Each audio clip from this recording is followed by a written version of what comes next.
Bonjour à tous, c'est Joël Dicker et je suis très heureux de vous retrouver à l'Hôtel des Bergues à Genève pour le deuxième épisode du Nespresso Editions.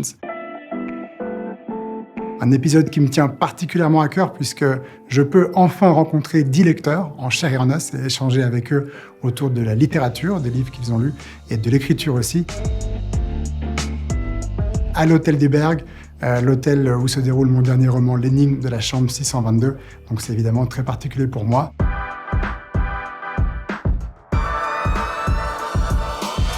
Bonjour. Bonjour. Comment ça va?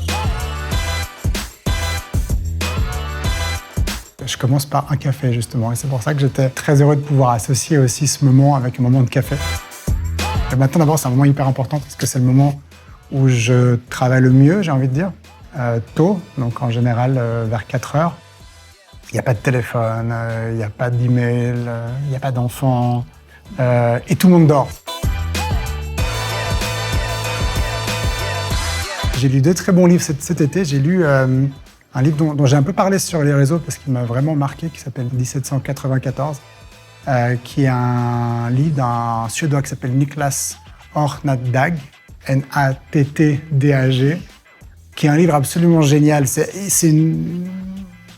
crois que ce sera une trilogie même. Il a sorti un premier roman qui s'appelle Sans suspense, 1793, et puis que j'avais beaucoup aimé, qui est un livre très dérangeant et très fort.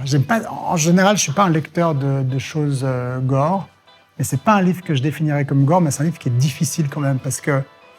Mais c'est un livre, voilà, en fait, je définirais le gore comme étant un moment de lecture dans lequel l'auteur vous inflige, par ce qu'il vous raconte, ce qu'il vous décrit, des scènes difficiles, ou beaucoup de sang, ou beaucoup de choses difficiles à voir ou à imaginer.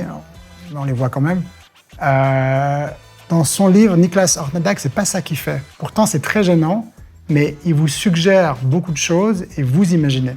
Et je trouve que ce rapport-là, qui est le rapport du livre, est un rapport très fort parce que ce sont des images qui vous appartiennent, qui nous appartiennent à nous lecteurs.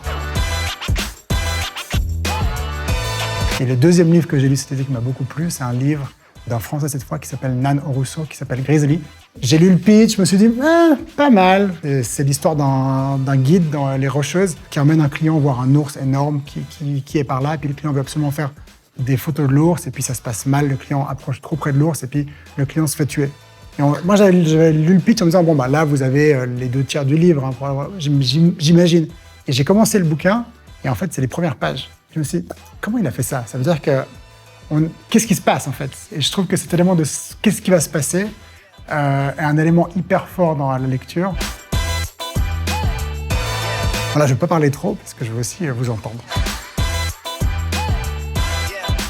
Moi, j'ai eu une seule lecture cet été, parce que gros été, mais j'ai lu Stephenson, c'est un écrivain islandais, je ne sais pas si... Oui.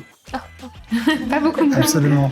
Mais j'aime beaucoup parce que j'aime beaucoup la poésie. J'ai tout corné, j'ai tout surligné, j'ai tout noté. C'est merveilleux. C'est un écrivain génial dans ce qu'il fait.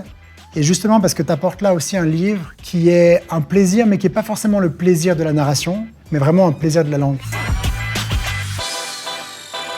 Cet été, j'ai lu le Thursday Murder Club par Richard Osman. Ouais. C'est son premier roman. Et ça me fait penser à tes livres parce que même si le contenu est très sombre et le plot est sophistiqué, le dialogue est toujours comique. C'est un très bon livre qui a eu un succès immense en anglais et dans le monde entier aussi d'ailleurs, je crois particulièrement en anglais. Il y a un meurtre dans un MS, c'est les pensionnaires de la maison de retraite qui enquêtent et je trouve que ça nous ramène au fond au vrai livre criminel, Agatha Christie et compagnie, parce qu'on est vraiment dans le jus, comme on dit. Hein. C'est pas des policiers sophistiqués, CSI avec des moyens où ils peuvent mesurer je sais pas quoi avec des machines. C'est le lecteur s'imagine tout de suite et se voit lui-même. Hein. Ouais, c'est un très bon livre. Et voilà, cet épisode est terminé. J'espère que vous avez eu autant de plaisir à le suivre que j'ai eu de plaisir à y participer. N'hésitez pas à commenter sous cette IGTV avec le livre que vous êtes en train de lire ou que vous avez lu et qui vous a particulièrement marqué en ce moment, car je suis à l'affût de nouvelles lectures. À bientôt.